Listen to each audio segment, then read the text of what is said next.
Hello friends, IAS PCS study के इस online platform पे आपका स्वागत है। हम लोग विजन IAS मैगजीन में जुलाई मंथ से करंट अफेयर्स को पढ़ रहे हैं, जिसमें ये आज इसका आखिरी वीडियो है क्योंकि इस सारी चीज़ों को हमने कंप्लीट करा दिया है। कल रात में भी मैंने एक क्लास ली थी।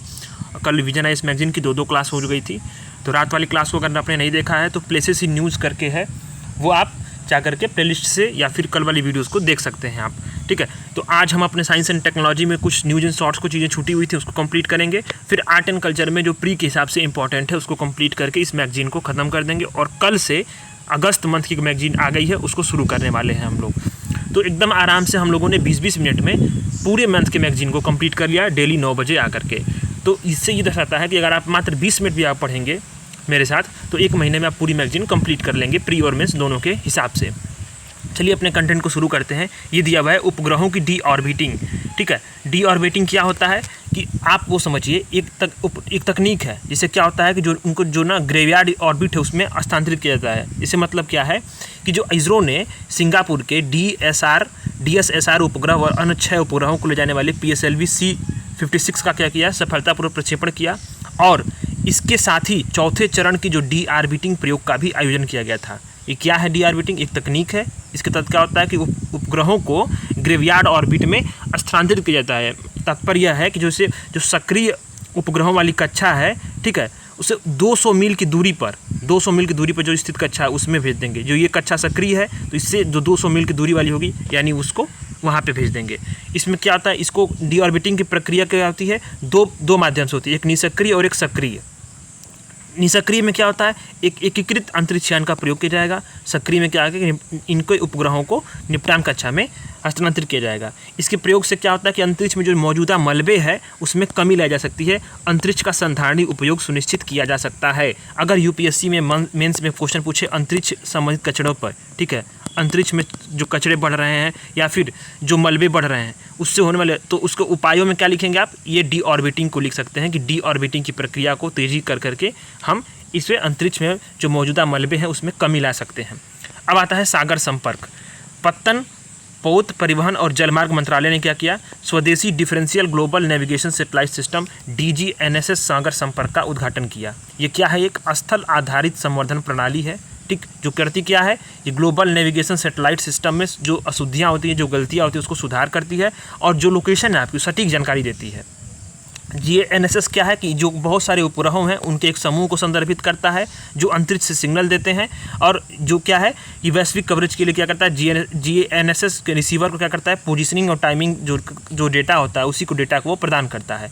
जो विश्व के प्रमुख जो GNSS कौन से हैं, GPS जिसका उपयोग हम लोग भी करते हैं, USA का है वो, ग्लोनास रूस का है, गैलीलियो यूरोप का है, चीन का क्या है, बेईदो, और भारत का क्या है, नाविक। भारत का याद रखना है, जो GNSS क्या है, मतलब वो क्या है, ग्लोबल नेविगेशन सैटेलाइट सिस्टम क्या है, भारत का नाविक है। इंपॉर्टेंट है, इसको सबको एकदम प्री के लिए याद कर लीजिए।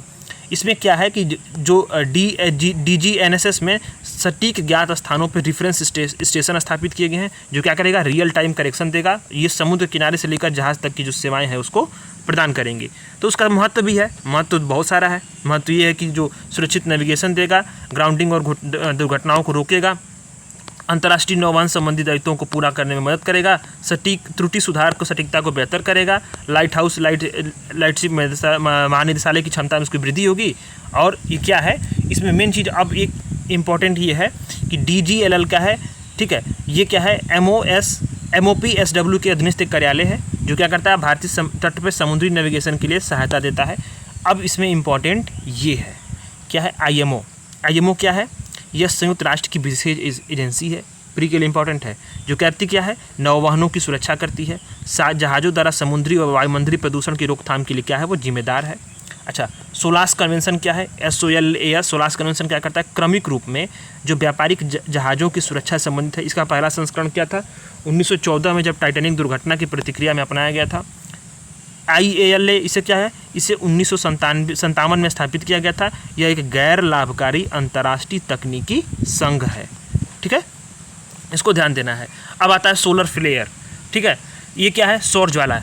हाल ही में X क्लास की सौर ज्वाला परिघटना कारण क्या हुआ, USA और प्रशांत महासागर कुछ हिस्सों में क्या हुआ, रेडियो ब्लैकआउट की घटना हुई।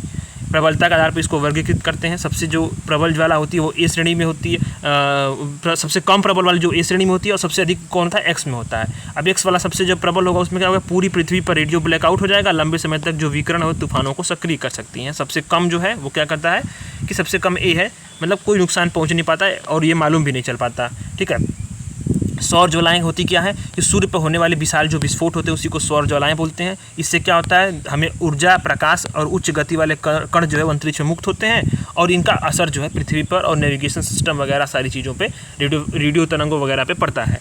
इससे क्या होता है कि सौर चुंबकीय तूफानों से जुड़कर देखा जाता है।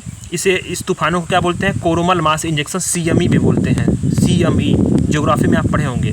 ठीक है, यह घटना तब घटित होती है जब क्या होता है कि जो घुमावदार चुंबकीय क्षेत्र में है जो संग्रहित ऊर्जा है वो क्या होती है, जैसे जो घुमावदार चुंबकीय क्षेत्र होगा, ठीक है, ऐसे यहाँ पे जो भी ऊर्जा संग्रहित होगी अचानक से वो रिलीज होने लगती है, उसी से ये घटनाएं जो होती हैं वो होती हैं। ठीक है, बुध ग्रह पर अरोरा, ये इंपॉर्टेंट है। बुध के निकट जो है नज़दीकी फ्लाईबॉय के दौरान बोपी कोलंबो अंतरिक्ष यान ने एक डेटा एकत्र किया है।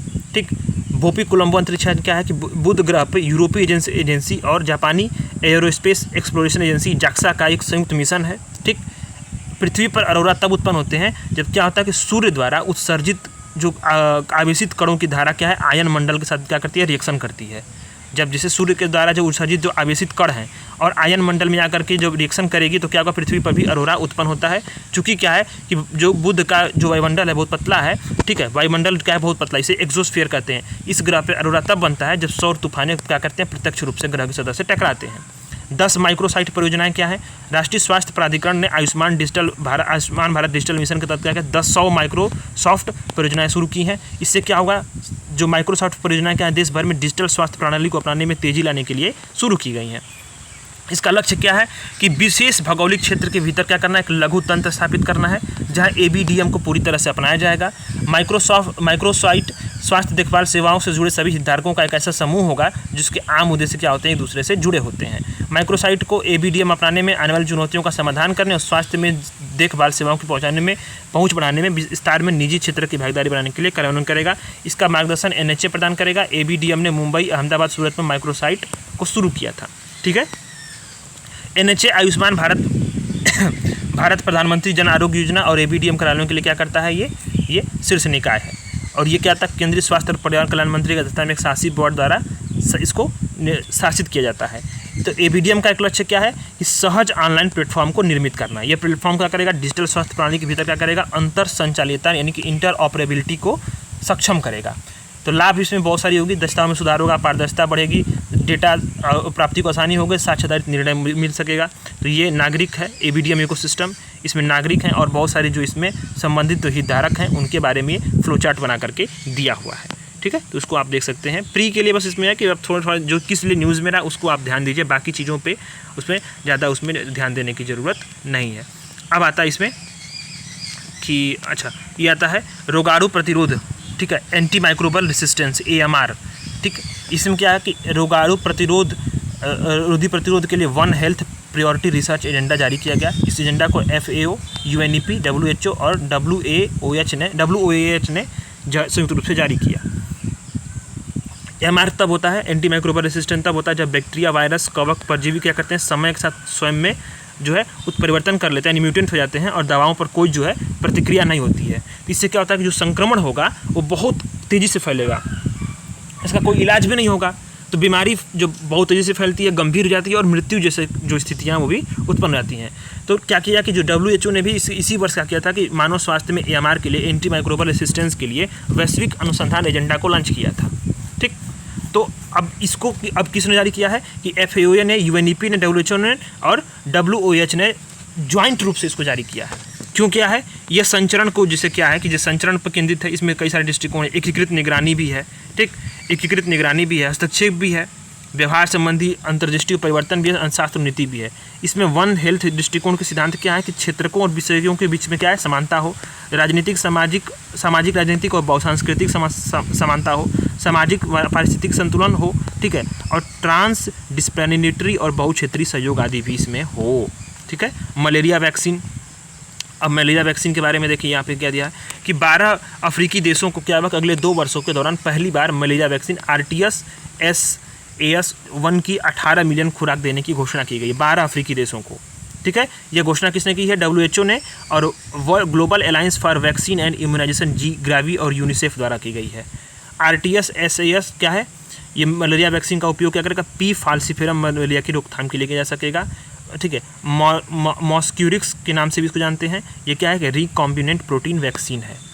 यह एक प्रकार की रिकॉम्बिनेंट सब यूनिट वैक्सीन है जिसका एंटीजन के रूप में प्रोटीन का उपयोग किया जा सकता है। ठीक है, मलेरिया के बारे में क्या है, ये इंपॉर्टेंट है UPPCS के लिए और BPSC वगैरह के एग्जाम्स के लिए बहुत इंपॉर्टेंट है। UPSC में भी आप इसको ध्यान रखिएगा कि ये प्लाज्मोडियम क्या है, परजीवी के कारण होता है। एक क्या है, वेक्टर जनित बीमारी है, जानलेवा।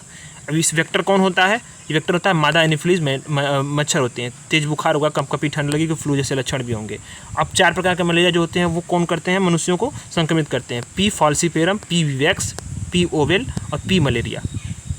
पी जो नेलेसी ये क्या करता है, एक बंदर को संक्रमित करता है और फिर जूनोटिक रूप में क्या करता है कि जो लोगों को भी संक्रमित करेगा। तो जूनोटिक क्या होता है? जूनोटिक क्या होता है? जूनोटिक जो पशुओं से फैलने वाली जो बीमारियां होती है उसको बोलते हैं जूनोटिक बीमारियां। ठीक है, जूनोटिक बीमारियां इसका। तो अभी global alliance for vaccine and immunization GAVI के बारे में आप थोड़ा पढ़ लीजिए। प्री के लिए इंपॉर्टेंट इसलिए है क्योंकि क्या है कि कभी प्रश्न बन जाए तो याद रखना। इसे 2000 में ग्लोबल हेल्थ पार्टनरशिप के रूप में स्थापित किया गया था।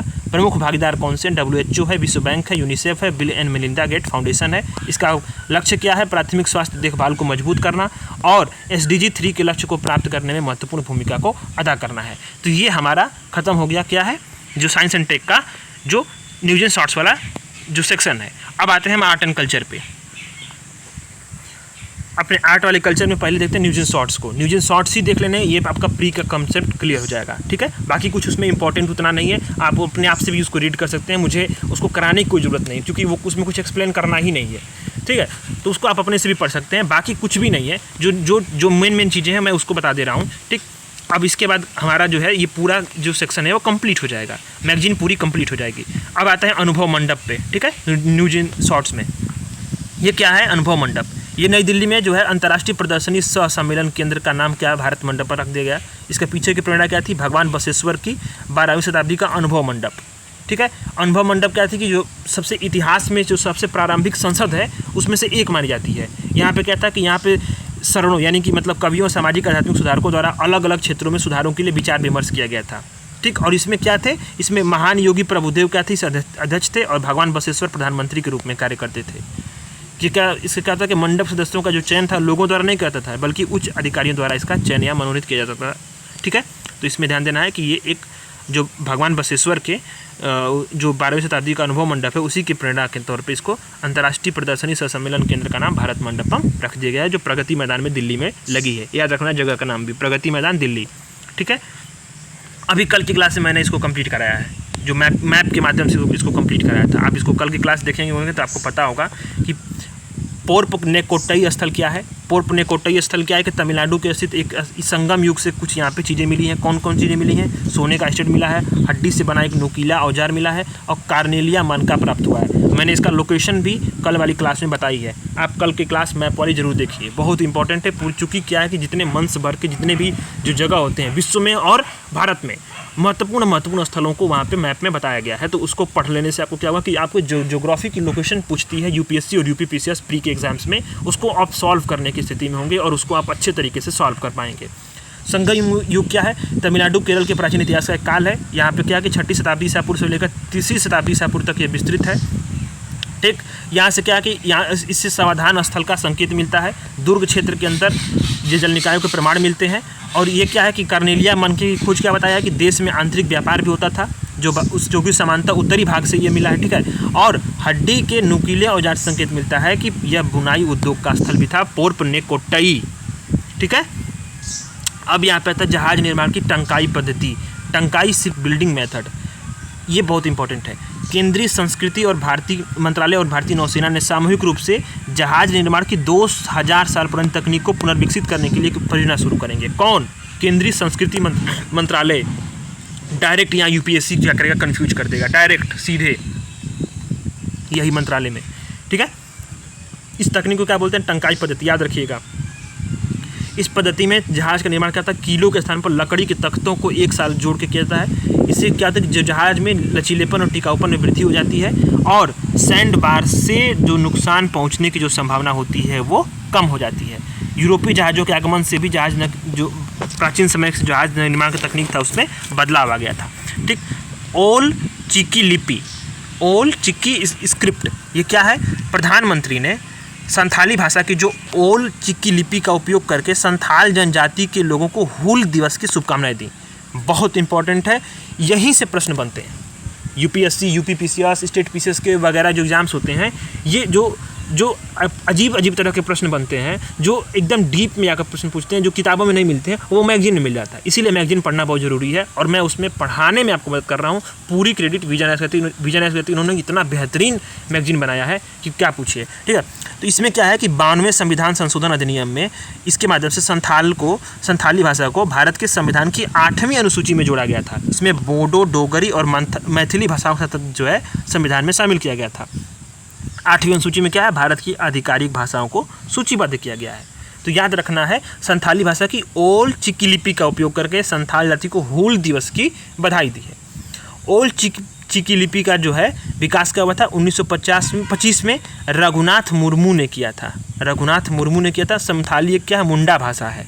संथाली एक मुंडा भाषा है। यह भाषा मुख्य रूप से झारखंड, पश्चिम बंगाल, उड़ीसा, बांग्लादेश, पूर्वी नेपाल और भूटान में क्या आती बोली जाती है। 2011 की जनगणना के अनुसार क्या है कि संथाली बोलने वाली संख्या कितनी है, 7.3 मिलियन है।